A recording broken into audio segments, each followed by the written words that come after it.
Eu gostaria que você abrisse a sua Bíblia em 1 Pedro, primeira carta do apóstolo Pedro, 1 Pedro capítulo 4, versículos do 10 e 11. 1 Pedro capítulo 4, um texto muito, muito famoso, e a gente vai...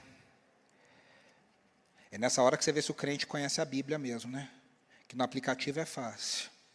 1 Pedro 4, quando você vai encontrar aqui o livro, 1 Pedro 4, a partir do versículo 10, eu vou ler na NVI, na Nova Versão Internacional. Não precisa projetar não, obrigado. Eu falei que eu não vou projetar, então pode deixar aí sem projeção. Só deixa na tela de bem-vindos. Isso, obrigado.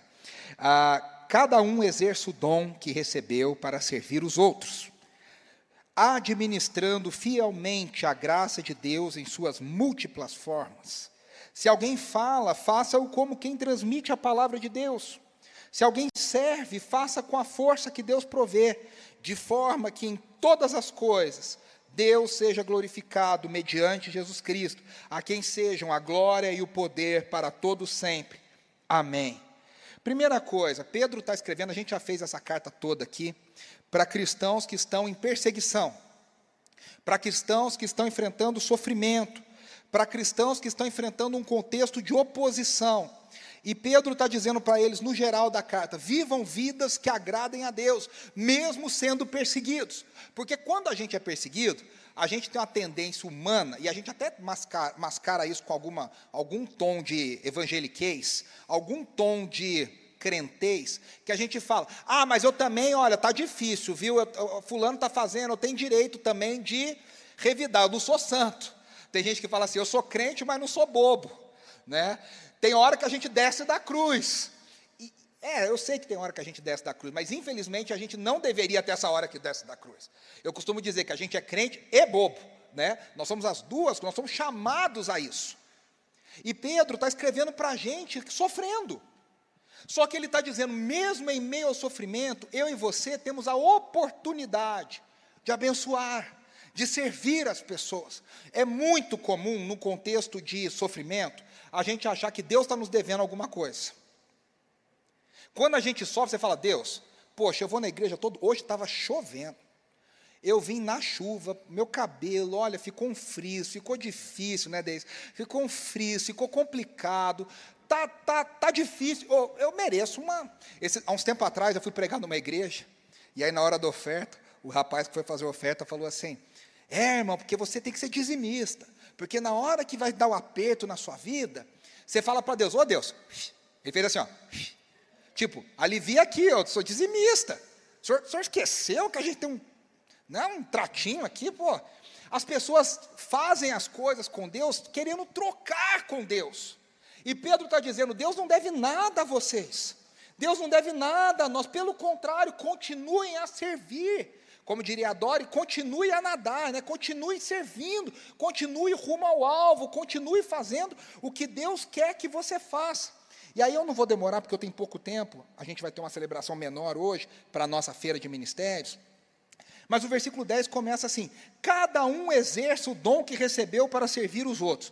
Aqui tem 3 coisas que já me chamam muito a atenção. Primeiro, cada pessoa no reino de Deus recebeu algum tipo de dom. Cada pessoa no reino de Deus recebeu algo de Deus que pode compartilhar com alguém. Não tem ninguém no reino de Deus que possa falar, eu não tenho nada, minha mão está vazia. Aí eu me lembro da parábola dos talentos, que são coisas parecidas, dá para a gente comparar. Jesus, mas olha lá, tem gente que recebeu 10, olha, cuida daquele que recebeu 10. Jesus, basicamente, educadamente, fala, né, Jesus não, o Senhor da parábola, que representa Jesus, educadamente diz assim, se eu dei 10, se eu dei 5, se eu dei 1, o problema é meu.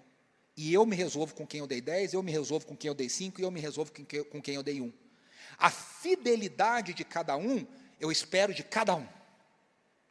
Não é você e não sou eu que tenho que ficar apontando e falando, nossa, mas fulano tem não sei o que lá e não está fazendo. Não, você cuida do seu e eu cuido do meu.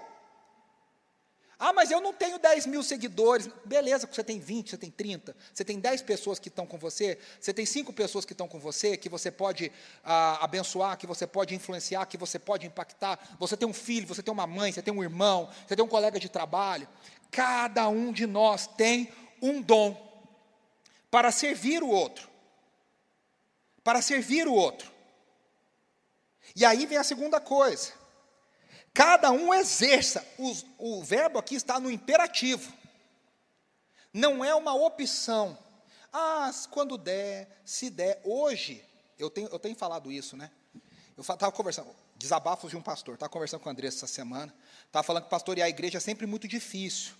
Por quê? Você fala, mas o trabalho também é difícil. Quem enfrenta a luta no trabalho? Todos nós, todos vocês enfrentam.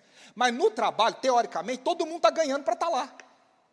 Na igreja, você fala, ninguém está ganhando, poucas pessoas ganham, alguns ganham para alguma coisa, a maior parte, imensa parte é voluntária e faz para o Senhor por amor, o que deveria dar um temor de fazer ainda melhor, mas essa é outra história. Só que na cultura de hoje, do jeito de hoje, as pessoas falam assim, não sei se der, se couber na agenda, a pessoa tem 1 milhão de prioridades, família que está certo, trabalho que está certo, mas aí ela coloca a igreja lá o ministério lá na 25ª prioridade. E aí nunca dá tempo.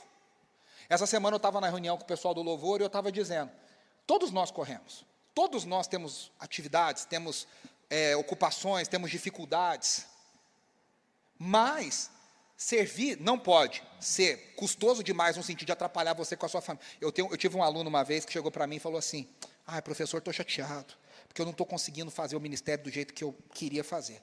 Aí eu falei, me conta.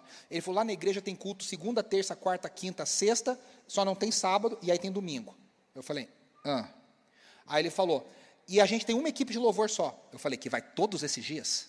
Aí ele falou, segunda, terça, quarta, com a naturalidade, assim, segunda, terça, quarta, quinta, sexta, domingo. E domingo tem 2 cultos. Aí eu falei, Ele falou, mas eu não consigo estudar, me dedicar como eu queria. Aí eu já estava, minha cabeça dando um curto.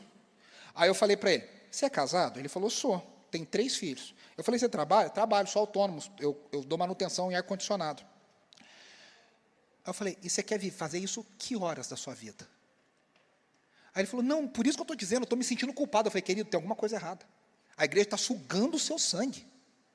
Não dá para você ir segunda, terça, quarta, quinta, sábado, domingo, todo dia na igreja achar que está normal. Então, tem esse lado de igrejas e ministérios que sugam a vida da pessoa. Por um outro lado, tem gente que é só se der, se fizer, se acontecer. Não, meus irmãos, não é uma opção. Pedro diz no imperativo, cada um exerça o dom que Deus entregou. Cada um deve exercer, porque nós prestaremos conta a esse Deus que um dia voltará e falar, o que você fez com aquilo que eu te dei? Uma vez eu li há muitos anos atrás, que Deus não se importa com aquilo que eu fiz ou com o que eu deixei de fazer. Deus se importa com aquilo que Ele me chamou para fazer e eu não fiz. Porque às vezes a gente fala para Deus, nossa Deus, eu fiz aqui para isso aqui. E Ele falou, mas eu não te chamei para isso, eu te chamei para isso aqui. Não, mas olha, eu fiz... Sabe quando a gente não fez o que foi pedido e faz outra coisa e tenta mascarar a coisa? Com Deus não cola. A gente precisa fazer aquilo que a gente foi chamado para fazer. Então, cada um exerça o dom que recebeu. Eu acho lindo, aqui é Pedro, né? Paulo fala dos dons em Romanos 12 e 1 Coríntios 12. Ele fala assim, a um Deus deu tal coisa, a outro Deus deu tal coisa, a um Deus entregou isso, a outro Deus entregou tal coisa. E aí tem a natureza humana operando, né? Porque geralmente a gente quer o que o outro tem. E a gente não gosta do que a gente recebeu. Isso é uma batata. A gente vê nas crianças o tempo inteiro. Lá no prédio, na brinquedoteca das crianças, tem a Lala, tem o Nicolas, tem outras crianças. É assim, está com um brinquedinho, não está nem ligando, o brinquedo está lá esquecido, apodrecendo, mofando, ninguém está olhando. Se uma criança olhar para aquele brinquedo que está esquecido, todas as outras imediatamente querem aquele brinquedo e choram e gritam e fazem birra porque querem aquele brinquedo. A gente muitas vezes é assim. Deus nos deu um dom de servir, de ser hospitaleiro, a gente queria cantar. Aí Deus te deu o dom de cantar, aí Deus te deu o dom de administrar. Aí você queria o dom de administrar, aí Deus te deu o dom de administrar. Aí você queria o dom de cuidar de criança, aí Deus te deu o dom de cuidar de criança, você queria o dom de cuidar do som. Você cuida do som, você queria o dom de ficar lá na porta. E cada um sempre quer o que não tem. A primeira coisa é sermos gratos por aquilo que Deus nos deu. O que Deus nos deu, o que Deus colocou nas nossas mãos. O que Deus colocou na minha mão e na sua mão para a gente fazer? O que Deus nos chamou para fazer? A gente precisa fazer isso. E aí tem a terceira coisa, que esse dom que Deus nos deu, nunca é para nós. Nunca é para a gente, a direção nunca é própria. O dom só funciona e só serve se ele for em direção ao outro. Eu costumo dizer que quem tem dom de curas, como o apóstolo Paulo coloca no plural, não põe a mão sobre a cabeça e fala, eu me curo em nome de Jesus, eu me declaro curado. Não funciona. Eu nunca vi alguém falar, eu estou declarando que eu estou curado em nome de Jesus. Eu nunca vi gente que tem dom de aconselhamento, sentar na frente do espelho e ficar se aconselhando, porque não funciona. Funciona para o outro. Eu tenho um dom com meus alunos ficam desesperados. Quando eu falo de livro, as pessoas, eu vendo livro, eu só tenho um dom de vender livro dos outros. Eu boto, meus alunos já vêm assim, desesperados. Ai, que livro que o Renato vai fazer a gente comprar hoje, pelo amor de Deus, porque ele vai falar, ele vai querer que a gente compre esse livro. Agora, vai fazer eu vender os meus livros. Nossa, eu não consigo, eu fico com uma vergonha, eu fico sem graça, eu não consigo falar. Então, mas sabe o que é? Esse é o dom. Deveria não funcionar para a gente, não deveria ser em direção ao outro. Tudo que eu faço no reino de Deus é em direção ao próximo, para abençoar o outro.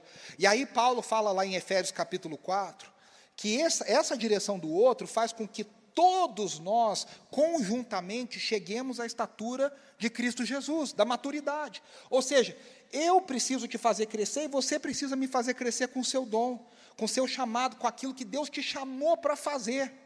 E eu não sei você, mas eu acho lindo quando eu vejo as pessoas fazendo o que Deus chamou para fazer. A pessoa brilha.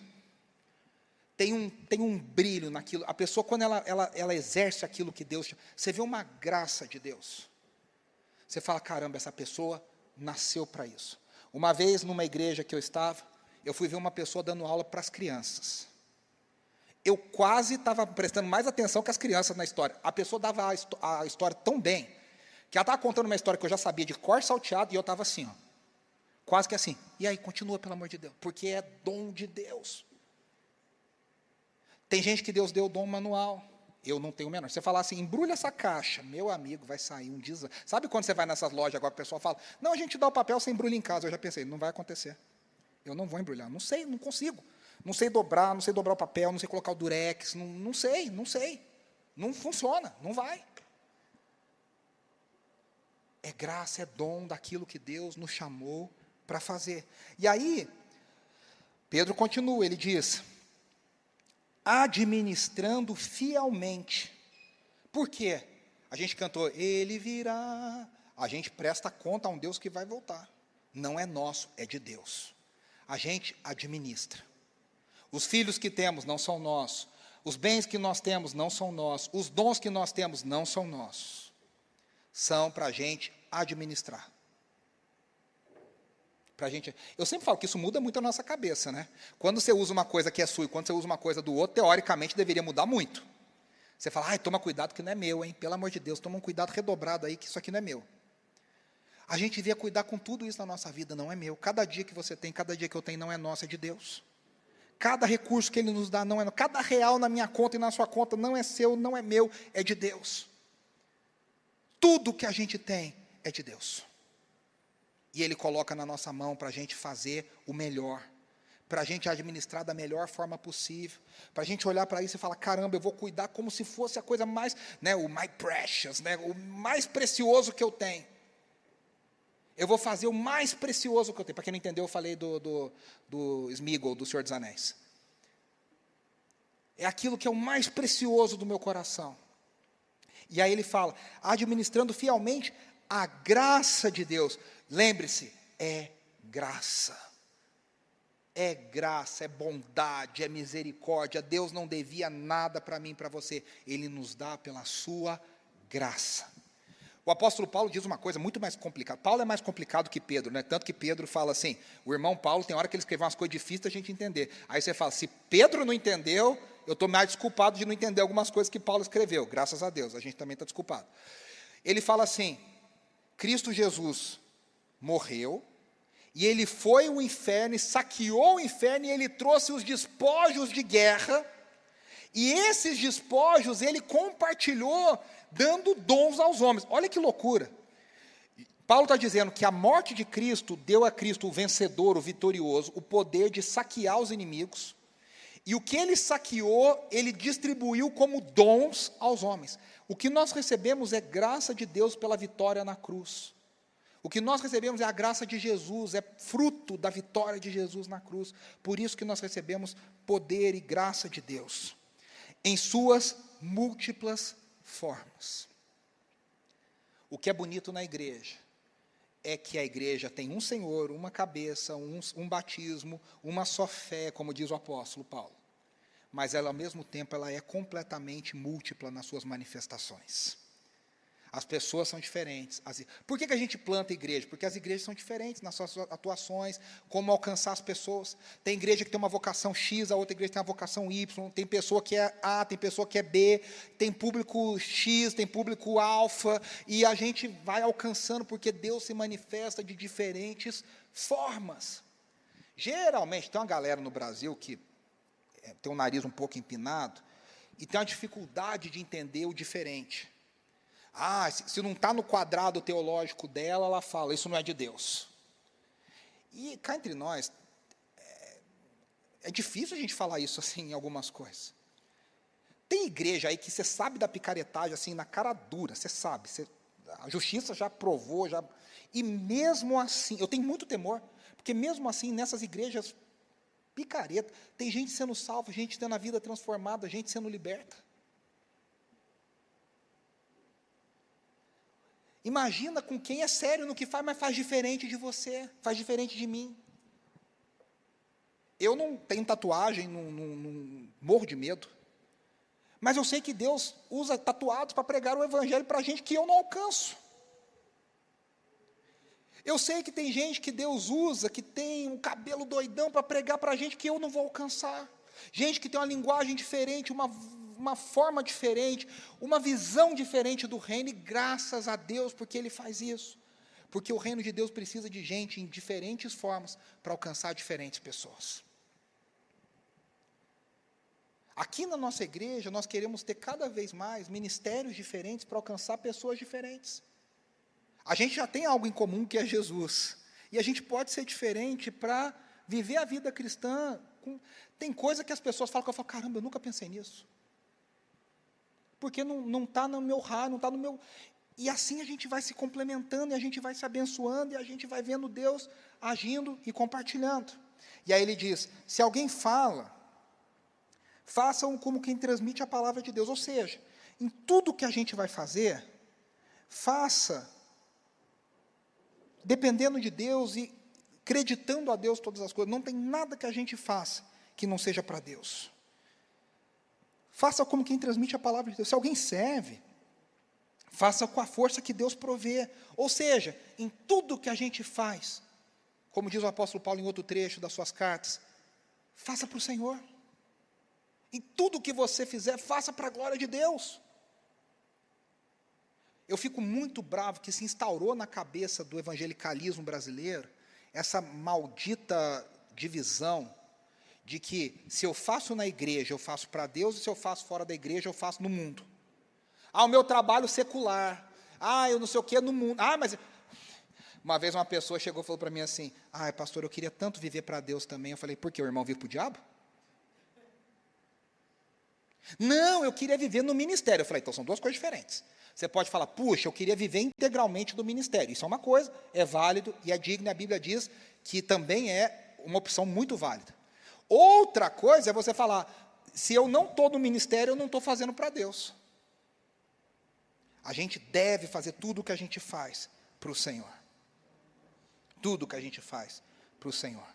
Aí ele diz assim, para terminar, de forma que em todas as coisas Deus seja glorificado mediante Jesus Cristo.